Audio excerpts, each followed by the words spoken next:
11 days into the 2026 World Cup, and it's already one of the most chaotic tournaments in the competition's history. We've got a global icon escaping a red card that sparked a formal federation complaint to FIFA, a brand new rule that's already ended one player's tournament for covering his mouth, a full-blown brawl at midfield after a 6-0 blowout, and a referee accused of flashing a hand sign linked to hate groups, live on global broadcast. Today we're breaking down all four, separating fact from outrage, and asking, has officiating actually gotten worse, or are we just watching it closer than ever? This is the first 48-team World Cup, expanded from 32, meaning 104 total matches instead of 64. That alone means more games, more incidents, more chances for controversy. But FIFA also introduced new disciplinary rules this cycle, including the headline grabber, a rule allowing red cards for players who cover their mouths during confrontations, aimed at stopping players from hiding insults from referees and cameras. Introduced after a Champions League incident involving Benfica's Gianluca Prestiani and Real Madrid's Vinicius Jr. Messi/Algeria. In Argentina's tournament opener, Messi caught Algerian defender Aissa Mandi with his studs on a 31st-minute challenge. No card was shown, and Messi went on to score a hat-trick, tying Miroslav Klose's all-time World Cup goal record. Algeria's federation has since filed a formal complaint with FIFA, citing that incident plus two separate elbow incidents they say also warranted red cards. FIFA has not ordered any retroactive action. Almirón's mouth cover red card. Paraguay's Miguel Almirón became the first player in World Cup history sent off under the new mouth-covering rule during a heated exchange with Turkey's Mert Mulder. The red card came in first-half stoppage time. Paraguay still won 1-0, eliminating Turkey from the tournament, while Almirón himself will now miss Paraguay's next group match. Canada-Qatar brawl. Co-hosts Canada demolished Qatar 6-0, but the match turned ugly. Qatar finished with 9 men after 2 red cards, including one following a brutal tackle that left Canada's Ismail Kone with a serious leg injury requiring surgery. After the final whistle, players and even the two head coaches were caught up in a midfield scuffle. The VAR gesture. Cameras caught support VAR official Shaun Evans making an upside-down OK sign during the Germany-Curaçao broadcast, a gesture some far-right groups have used as a hate symbol since 2017,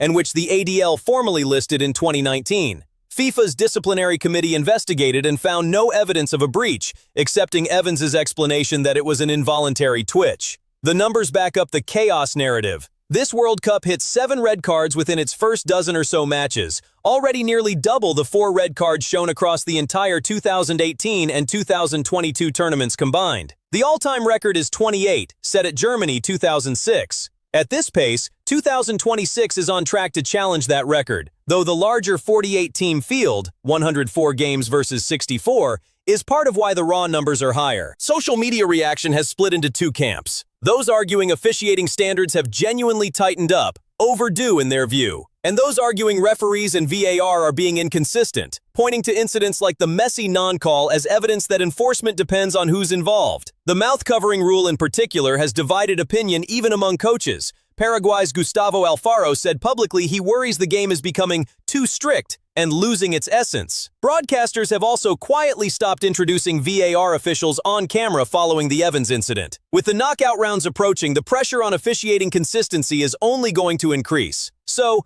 has FIFA lost control of officiating at its own showcase tournament? Or is this just what a bigger, faster, more scrutinized World Cup looks like? Drop your take below and let me know which of these 4 stories you think is the biggest deal.